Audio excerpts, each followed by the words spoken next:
요한복음이 전체가 21장으로 되어 있는데 13장부터 보면 사실은 예수님의 공생애가 3년에서 3년 반으로 보거든요. 그런데 13장부터 21장은 이 사실은 이게 굉장히 짧은 시간에 일어났던 일들을 기록한 말씀입니다. 13장에 예수님께서 고난을 앞두시고 제자들과 마지막 만찬을 드셨어요. 그리고 요한복음 17장에 보면 예수님이 굉장히 긴 기도를 하세요. 그게 겟세마네 기도입니다. 요한복음 17장은 예수님이 십자가를 앞두시고 길게 기도하신 겟세마네 기도고요. 18장은 예수님께서 드디어 잡히세요. 그리고 그 뒤부터 이제 굉장히 빠른 속도로 진행이 되는데, 우리가 요한복음은 마태, 마가, 누가 복음에서 볼 수 없는 것이 14, 15, 16장에서 계속해서 유언처럼 하시는 말씀이 있어요. 그게 뭐냐면 보혜사 성령님이 오신다. 보혜사 성령님에 대한 말씀을 14, 15, 16 장장 3장에 걸쳐서 기록을 하고 있다. 성경이 반복해서 그리고 길게 많이 말씀하는 것은 굉장히 중요하다고 하는 사인입니다. 그래서 14, 15, 16장에 보혜사 성령에 대해서 말씀을 하는데, 오늘이 교회력으로 말하면 성령 강림주일입니다. 그래서 오늘 성령 강림주일에 성령님이 누구시냐, 성령님의 사역은 뭐냐, 그리고 성령과 우리는 어떤 관계가 있느냐, 이 굉장히 중요한 말씀을 오늘 상고하겠습니다. 16절에 보면 14장 16절에 이렇게 말씀하세요. 시작. 내가 아버지께로 구하기 그가 또 다른 보혜사를 너희에게 주사 영원토록 너희와 함께 하시리라. 저는 진리의 영이라 그래요. 내가, 예수님이 지금 고난받고 죽으시기 직전에 하신 말씀이에요. 내가 아버지께 구하겠으니 그가 또 다른 보혜사를 보내주실 것이다. 내 이름으로. 그러니까 예수님이 보혜사셨다는 거예요. 예수님이 보혜사.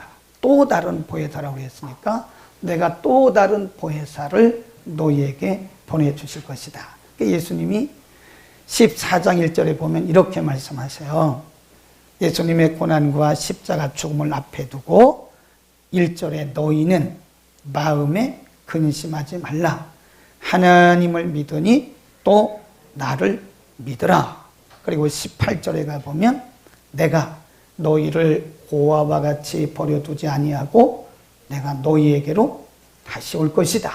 그런 말씀을 하세요. 그러니까 예수님이 곧 이제 십자가를 지시고 돌아가세요. 물론 이제 나중에 3일 만에 부활은 하셨지만 지금 입장에서 제자들에게는 굉장히 심각한 문제입니다. 3년 동안 예수님을 따라다녔는데 예수님과 이제 이별을 하게 돼요. 예수님이 돌아가시고 이별을 하게 되는 거예요. 두려움에 빠져 있는 제자들에게 예수님 하신 말씀이 너희는 마음에 근심하지 마라. 하나님을 믿으니 또 나를 믿어라. 그리고 16절에 내가 아버지께 구하겠으니 또 다른 보혜사를 너희에게 보내주실 것이다. 18절에 내가 너희를 고아와 같이 버려두지 않고 내가 다시 너희에게 오리라. 그런 말씀을 하세요. 우리가 요엘서에도 보면요, 요엘 선지자가 성령의 오실 것을 예언했어요. 예수님 자신도 성령님의 오실 것을 예언하셨습니다. 그리고 오순절에 성령이 오시고 교회가 탄생을 한 거예요. 우리는 교회라고 하는 것은 성령에 의해서 세워진 성령 공동체다. 그러니까 성령이 없이는 교회는 존재할 수가 없어요. 교회는 사람이 세운 게 아니에요. 성령님이 오셔서 그 성령님에 의해서 모여진 사람들로 인하여 세워진 것이고 근본적으로는 성령 공동체다. 그래서 사도행전에 보면 계속해서 성령이 개인과 교회와 사회에 어떻게 역사하셨는가를 증명한 게 사도행전입니다. 그게. 그래서 우리가 보면 사도행전을 영어로 Acts라고 그러거든요. ACTS. The Book of Acts. 근데 Acts란 말이 다르게 말하면 성령의 움직인 역사, 성령이 일하신 역사를 기록한 책, 그런 뜻입니다. 그러니까 성령 행전이라고 그래요. 사도행전을 통해서 우리는 요한복음 14장에서 예언하셨던 그 보혜사가 오셔서 어떻게 역사하시는가를 알 수 있어요. 그 다음에 고린도전서 6장 19절에 보면 너희는, 우리에게 하신 말씀이에요. 믿는 우리들에게 너희는, 너희 몸은 너희 것이 아니다.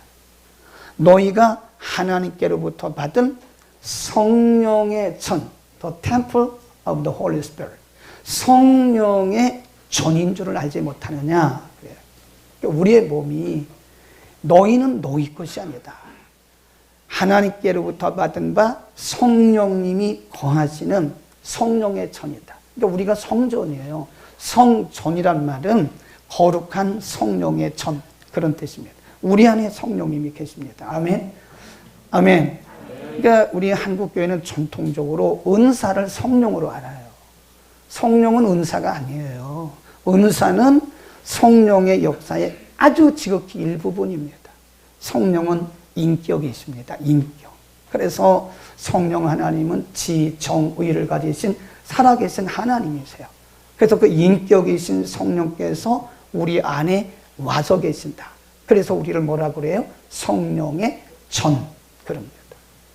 이 뒤에 다시 말씀드리겠지만 성령으로 아니하고는 예수를 믿을 사람이 한 사람도 없어요. 아무도 예수를 믿을 수가 없어요.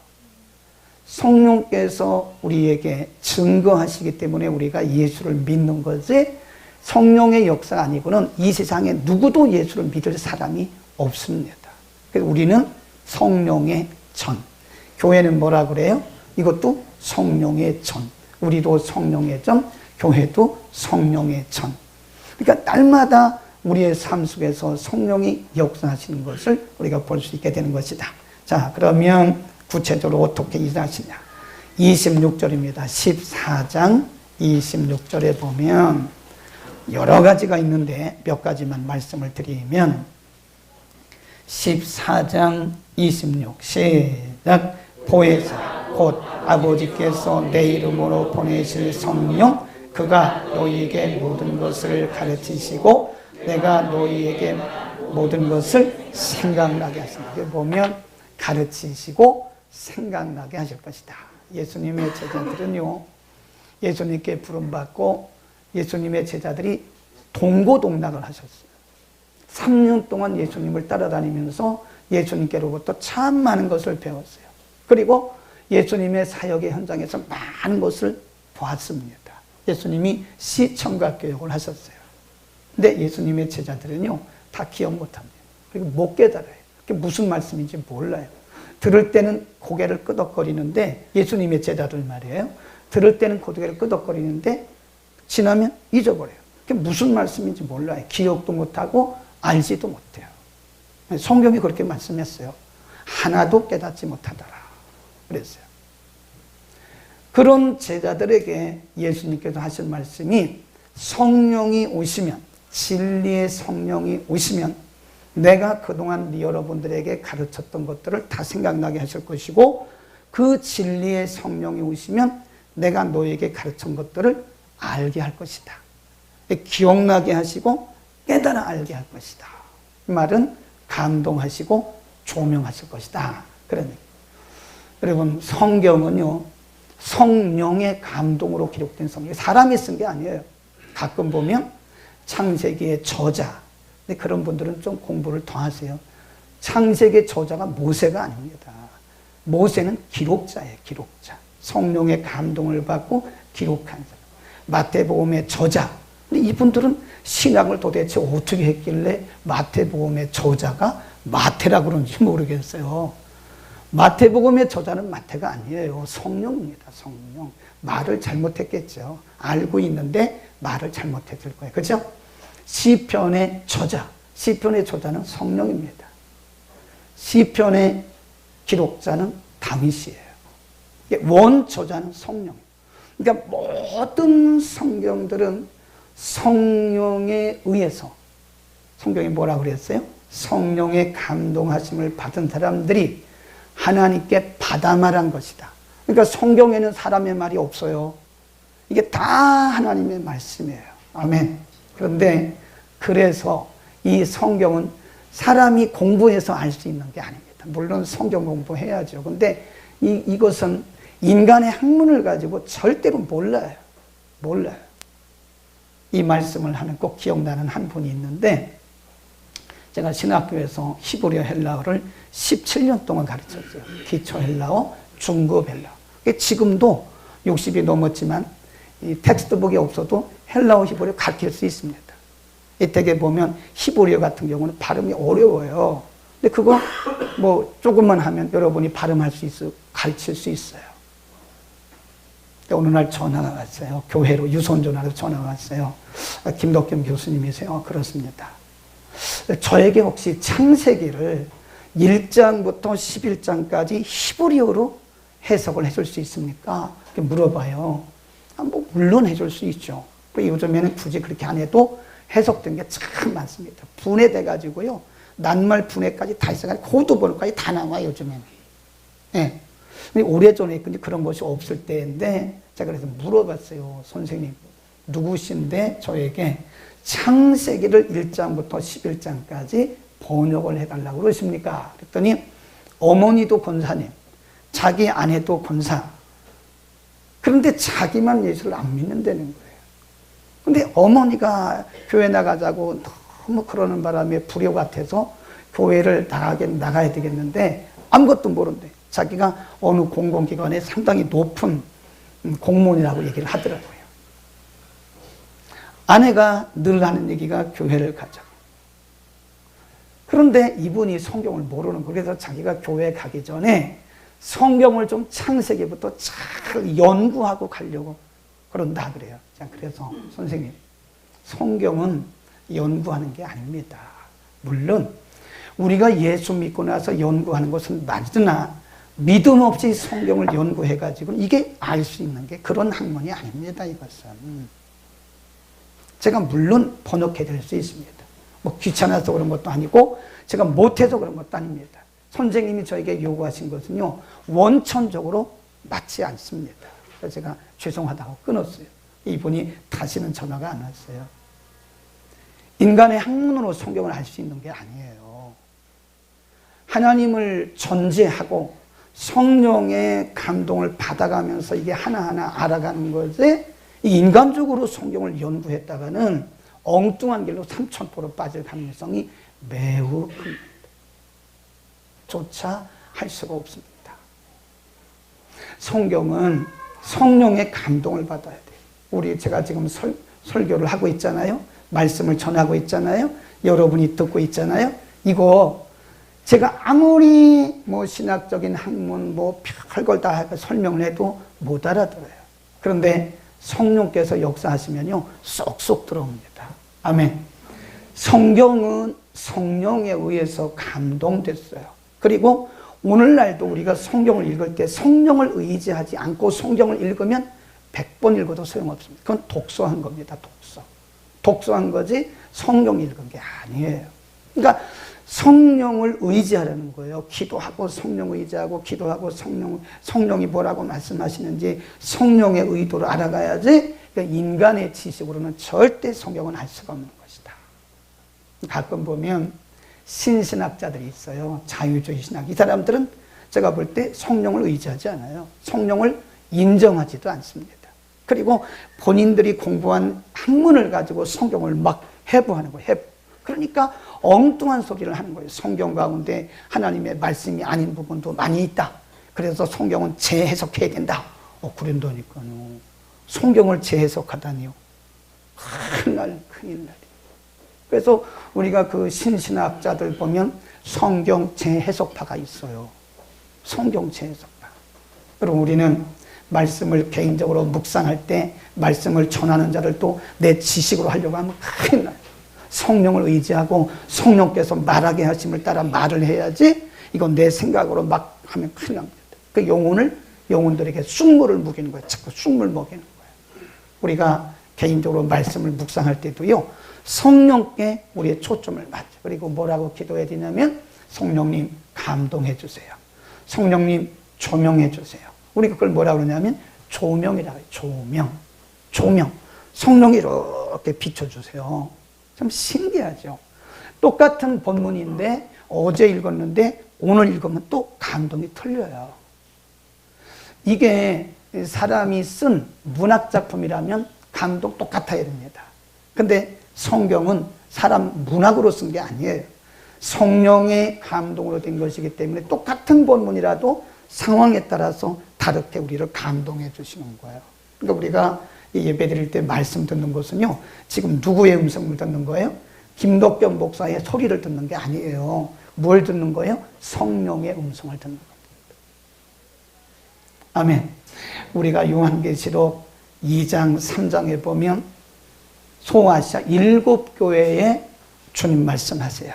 에서보 두사빌라 그래가지고 7교회 말씀하시는데, 그 마지막에 항상 하신 말씀이 뭐예요? 교회는 성령이 교회들에게 하시는 말씀을 들어라, 이렇게 되어 있어요. 성령이 교회들에게 하시는 말씀을 들어라 그랬습니다. 성경을 우리가 개인적으로 묵상할 때 인간의 지식으로 하지 마십시오. 큰일 납니다. 그 다음 또 어떤 역사를 하시는가. 쭉 내려가 보면요, 성령의 사역이 굉장히 많은데 그 중에 몇 가지만 또 쭉 가다 16장 7절입니다. 16장 7절. 16장 7절. 그리고 8절. 시작. 그러나 내가 너희에게 실상을 말하노니 내가 떠나가는 것이 너희에게 유익이라. 내가 떠나가지 아니하면 보혜사가 너희에게로 오지 않을 것이요, 가면 내가 그를 너희에게로 보내리니 그가 와서 죄에 대하여 의에 대하여 양에 대하여 뭐 한다고요? 책망하신다. 책망하신다. 네. 여러분, 사람을 누가 책망하겠습니까? 목사가 여러분을 책망한다고 듣겠습니까? 여러분을 만약 제가 책망하면 여러분 시험 들었다고 그래요. 상처받았다고 그러고 삐집니다. 애들도 부모가 책망하는 것을 안 들으려고 그래요. 사람의 죄악성이 있어요. 누구의 책망을 안 듣습니다. 날이 가면 갈수록 더 심해져요. 다른 사람의 말을 안 들어요. 그런데 우리를 책망하시는 분이 계세요. 누구냐? 성령이십니다. 그러니까 진정한 회개라고 하는 것은요, 내가 뉘우치는 것하고 틀려요. 내가 뉘우치는 것은 진정한 회개가 아닙니다.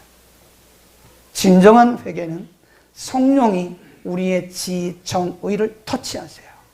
내 죄를 보게 하시고, 내 죄 때문에 가슴 아프게 하시고, 내 죄에 결단을 하게 하세요. 그게 진정한 회개인데, 성령은 회개의 영이세요. 네, 1907년에 일어났던 평양 대부흥운동이 어떤 무분무한 게 아니라니까요. 여기다 무슨 현수막 걸고 우리 다 회개운동 합시다, 그게 아니었어요. 교회에서 몇 명이 이렇게 그냥 모여가지고 말씀 듣고 기도하다가 갑자기 회개의 영이 임한 거예요. 그 운동이, 그 영이 쫙 퍼져가요. 여러분, 성령의 역사는요, 이렇게 임파테이션, 영어로 이 접목되는 특징이 있습니다. 그래서 불신, 원망, 불평, 미움, 이런 사람들과 여러분 같이 하잖아요. 그러면 그게 금방 오염이 돼버려요. 그게 퍼져나갑니다. 그런데 이렇게 회개하고 자기를 주님 앞에 드리고 헌신하고 이런 사람들과 같이 하잖아요. 그럼 그 영이 같이 흘러가는 거예요. 미국의 아주사에서 엄청난 대부흥운동이 일어났어요. 그래서 우리가 교회 역사에 보면요, 이 현대사의 아주사 대부흥운동을 빼놓을 수가 없어요. 우리나라에서는 1907년 대부흥운동이고요. 얼마 전에 미국의 에즈버리 대학교에서 에즈버리 운동이 또 일어났어요. 다 비슷합니다. 거기 보면 누군가가 어떤 무브먼트를 하려고 여기다가 현수막 걸고 우리 회개운동 합시다, 그런 적이 한 사람도 없습니다. 그런 역사가 없어요. 그렇게 해가지고는 회개운동이 일어나지가 않습니다. 성령께서 누군가 한 사람을 성령의 불을 붙여요. 무슨 불? 회개의 영. 그러면 그 회개의 영이 그를 불태우세요. 네, 회개의 영이 불태웁니다. 그럼 그것이 사람들에게 퍼져나가요. 쭉 퍼져나가. 이게 바로 부흥입니다. 진정한 부흥은 사람 숫자 늘어나는 게 그게 부흥이 아니에요. 진짜 부흥은 영혼의 부흥입니다. 심령의 부흥은 어디로부터 일어나요? 회개로부터 일어납니다. 여러분이 은사를 많이 구하잖아요. 근데 은사를 아무리 구해도요, 회개 문을 통과해야 은사가 임하더라고요. 제가 보니까 방언의 은사가 임할 때도요, 보면 회개하고 나서 방언이 주어지는 거지, 아직 내가 회개도 안 한 상태인데 방언이 오는 경우도 있긴 합니다. 때로는 불가항력적으로 임하는 경우도 있으나 대개 보면 회개한 다음에 그 다음에 은사가 가시화되는 것을 볼 수 있어요. 하나님의 말씀을 들을 때 성령이 우리의 가슴을 찔러요. 그래서 에베소 4장에 보면 성령을 근심하게 하지 마라 그랬어요. 성령을 근심하게 한다는 것이 뭐죠? 성령이 내 마음속에 어떤 감동을 주셨다고요. 어떤 부분을 회개하라고 말씀하셨다고, 이미 말씀하셨다고요. 근데 그걸 무시하는 거예요. 그게 성령을 근심하게 하는 거예요. 26절로 또 갑니다. 15장 26절. 26 시작. 내가 아버지께로서 너희에게 보낼 보혜사 곧 아버지께로서 나오시는 진리의 성령이 오시면 그가 누구를 증거하신대요? 나, 예수님이 하신 말씀이에요. 아버지께서 보내실 성령, 그가 오시면 그가 나를 증거할 것이다. 그래서 성령은 엄밀히 말하면요, 예수 증거의 영입니다. 성령이 우리 가운데 왜 임하냐? 예수님 증거하라고 오시는 거예요, 그게. 아무도, 자, 한 번 더 찾아볼까요? 고린도전서 12장 3절입니다. 고린도전서 12장 3절.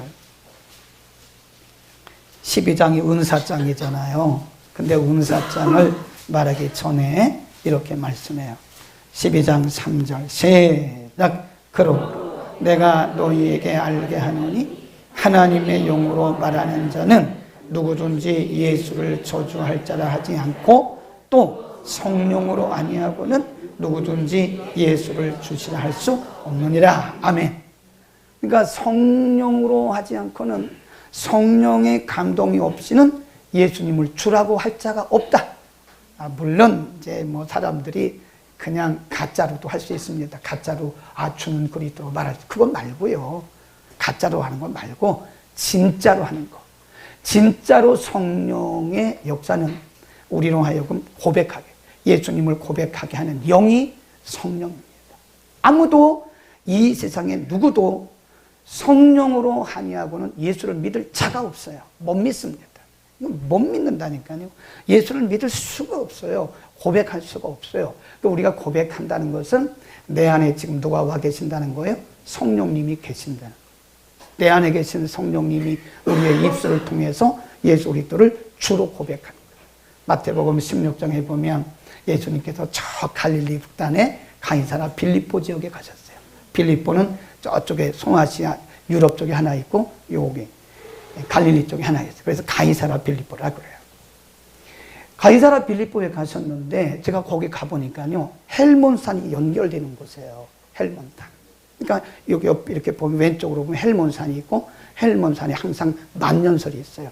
높은, 이스라엘은 눈이 오는 곳이 아니거든요. 근데 거기는 항상 만년설처럼 눈이 이렇게 희끗희끗하게 있다고요. 굉장히 높은 곳. 가서 보니까 거기 바위들이 있는데 바위 틈에 우상들이 많아요. 왜 하필이면 예수님께서 거기서 사람들이 나를 누구라고 하냐고 물어보신 이유를 알겠더라고요. 가이사라 빌립보 지역이 우상이 많은 곳이에요. 그러니까 사람들이 예수님에 대해서 올바른 신앙을 가질 수가 없는 거예요. 그래서 예수님이 제자들에게 물어봤어요. 너희는 나를 누구라고 믿냐? 그러니까 베드로가 하는 얘기가 주는 그리스도시요. 얼마나 멋져요. 주는 그리스도시요 살아계신 하나님의 아들입니다 라고 딱 고백을 하니까 예수님이 요나의 아들 시몬아, 너 참 복이 있구나. 이를 알게 하시는 이는 혈육이 아니고 하늘에 계신 아버지다. 누구라는 거예요? 성령. 아멘. 그러니까 바른 믿음은 성령으로부터 오는 거예요. 신학을 공부한다고 해서 우리가 어떤 도서를 읽는다고 해서 어떤 연구를 한다고 해서 우리가 예수를 믿을 수 있는 게 아닙니다. 성령이 우리를 예수 믿도록 영을 부어주시고 그리고 나서부터는 성경에 계속 가이드를 받는 거예요. 우리가 하나님을 아버지라고 부르잖아요. 그렇죠?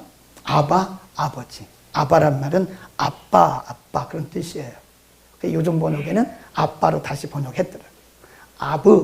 아브란 말은 그게 아버지란 뜻이에요. 근데 거기다가 모음을 붙여가지고 아빠라고 히브리 사람들이 말을 하면 그것이 뭐예요?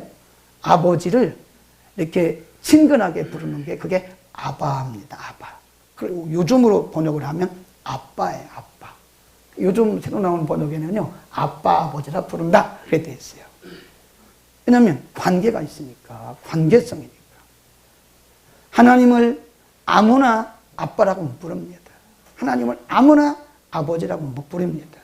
우리에게 영이 오셔야 돼요. 성령이 오셔야 돼요. 성령이 오시면 굉장히 자연스럽습니다. 아버지. 무슨 얘기를 해도 아버지. 그러잖아요.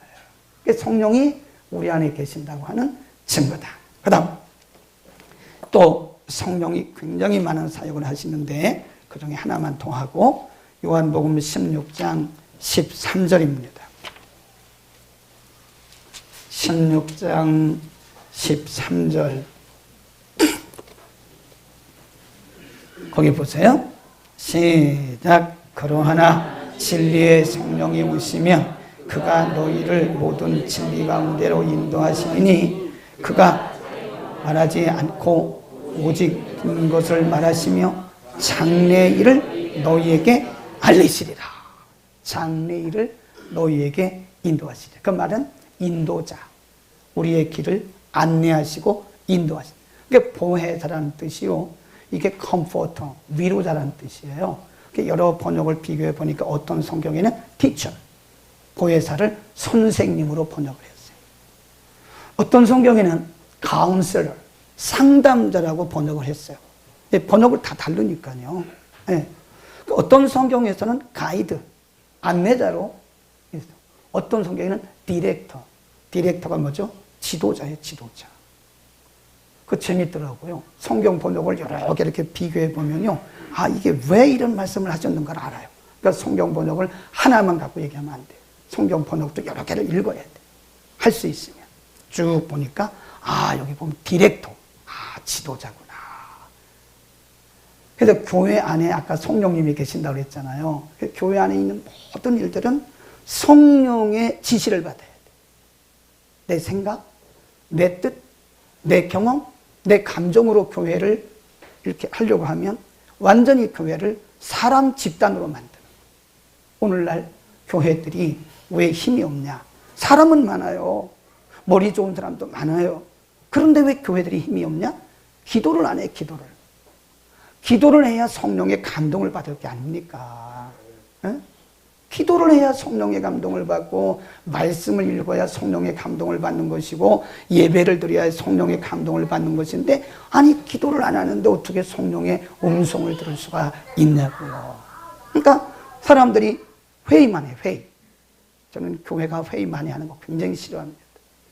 회의 많이 하는 교회는 시험 들더라고요. 왜냐하면 자꾸 사람의 생각만 얘기하는 거예요.